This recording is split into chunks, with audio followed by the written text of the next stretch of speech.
Assalamualaikum warahmatullahi wabarakatuh. Perkenalkan, nama saya Raffi Riza Saputra. Bisa kalian lihat di PPT ini, di mana dua kasus ini itu sedang hangat dibicarakan di masyarakat dan sedang hangat-hangatnya di media sosial. Di mana kasus pertama ini adalah dokter anestesi yang ada di Unpad. Dia adalah pelaku kekerasan seksual yang terjadi pada pasien. Terus ada berikutnya itu adalah ex Kapolres yang ada di NTT. Dia adalah pelaku kekerasan seksual kepada anak. Nah, ini dua kasus ini sudah terungkap oleh masyarakat dan masyarakat juga sudah speak up dan korban pun sudah speak up. Jadi kasus ini terungkap di kepolisian dan mungkin banyak sekali kekerasan seksual yang mungkin belum terungkap di masyarakat. Mungkin dari masyarakat ya belum berani speak up, ataupun korban juga belum berani speak up karena mungkin ya si korban itu merasa terancam oleh si pelaku ataupun belum berani untuk speak up pada masyarakat.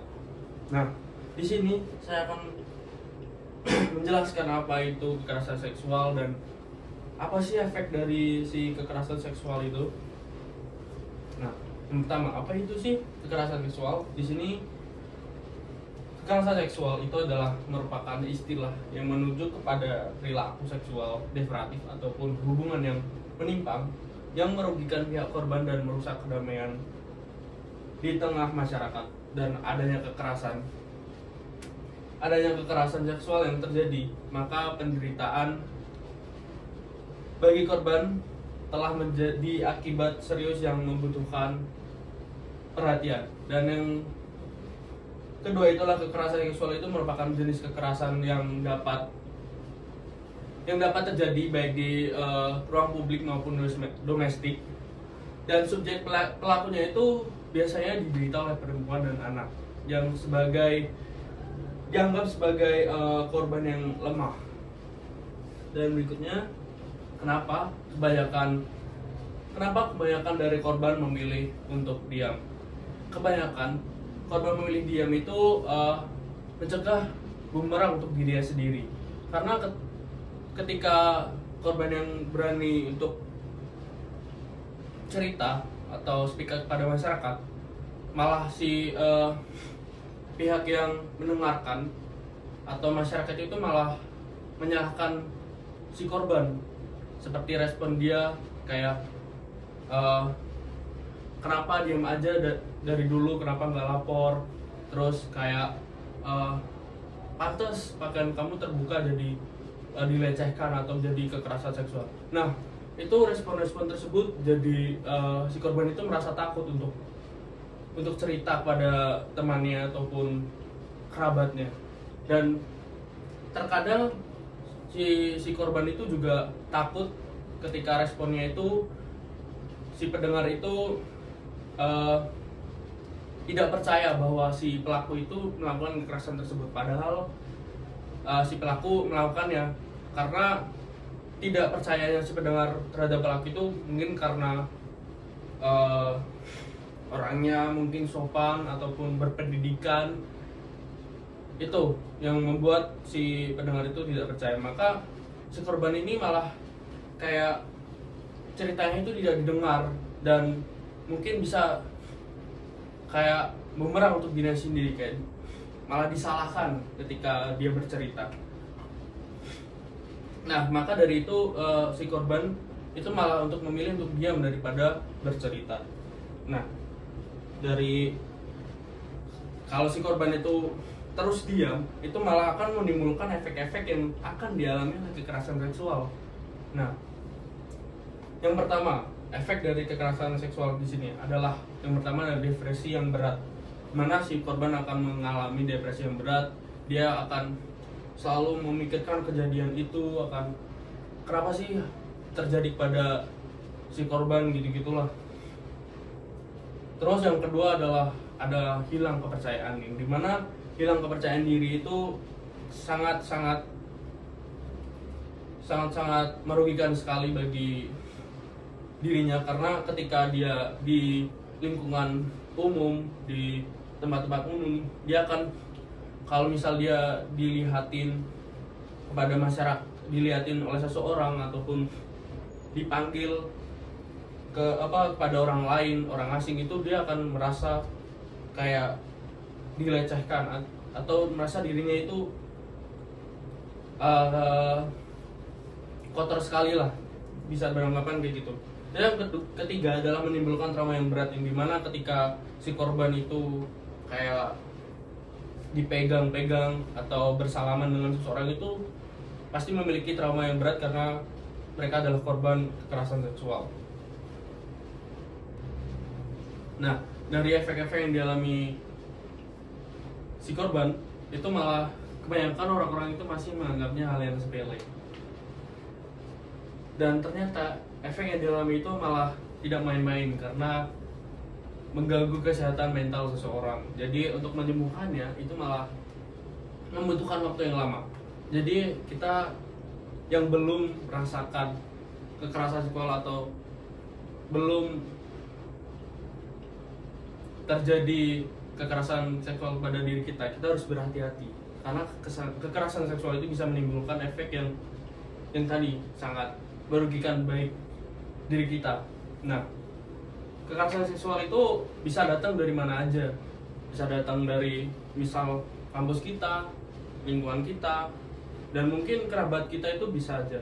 Dan orang yang berpendidikan tinggi pun itu bisa menjadi pelaku kekerasan seksual. Nah, kita sebagai teman korban bisa mengapain sih? Ya, untuk kita sebagai teman tentunya kita harus bisa merangkul antar sesama dan kita harus membantu korban untuk bisa bangkit dari efek yang dialami. Seperti kita harus percaya dengan cerita korban tanpa ada yang judgement, kayak misal menyalahkan si korban. Terus yang kedua itu menjadi pendengar yang baik serta mencari solusi, dan mencari solusinya itu tanpa memojokkan si korban atau menyalahkan gitu. Yang ketiga adalah edukasi tentang konsen, yang dimana konsen itu adalah persetujuan kedua belah pihak. Itulah sangat penting karena jika dua belah pihak, satu pihaknya itu tidak setuju, itu bisa menimbulkan, bisa dianggap itu adalah ciri-ciri kekerasan seksual. Nah, yang terakhir itu jangan menormalisasikan kekerasan seksual, yang dimana seperti misal di tempat tongkrongan terus sesama lawan jenis kayak mencubit-cubit atau menjenggol-jenggol, itu adalah hal-hal kecil yang bisa menimbulkan kekerasan seksual atau pelecehan seksual. Nah, jadi kita harus pick up yang terjadi kekerasan seksual di lingkungan sekitar kita gitu. Nah, kenapa kekerasan seksual adalah tanggung jawab kita sesama? Kenapa? Karena kekerasan seksual itu merupakan tanggung jawab kita. Kalau kita diam saja, itu pelaku akan merasa aman dan mungkin akan senang kalau sudah melakukan kekerasan seksual tersebut. Sehingga si korban yang hanya diam saja itu bakal kehilangan arah dan akan merasa dirinya itu tidak berguna atau sangat kotor dirinya dan dia akan sendirian gitu. Jadi kita sebagai teman terdekat, teman kenal maupun tidak kenal itu, dan kita melihat kekerasan seksual di depan mata ataupun dari berita atau media sosial, kita harus bersuara gitu untuk korban, jadi penguat buat korban dan bersuara untuk korban supaya si pelaku itu bisa tertangkap dan dihukum sebagaimana semestinya dan bisa mengurangi kekerasan seksual yang terjadi belakangan ini. Nah, mari bersuara untuk kekerasan seksual. Buat teman-teman yang pernah mengalami kekerasan seksual, mari bersuara. Kalian itu tidak sendirian. Cerita kalian penting dan pantas untuk didengar, untuk bisa melawan si pelaku.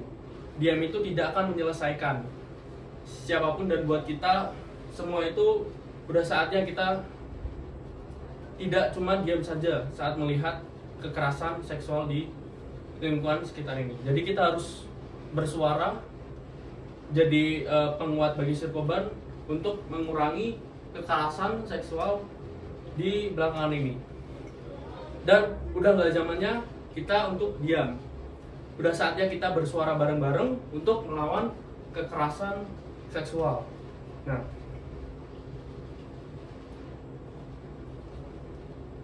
dan mungkin itu saja yang bisa saya sampaikan tentang kekerasan seksual. Terima kasih, dan mungkin mohon maaf ketika saya berbicara salah atau kurang sopan atau bagaimanapun. Saya minta maaf dan terima kasih. Wassalamualaikum warahmatullahi wabarakatuh.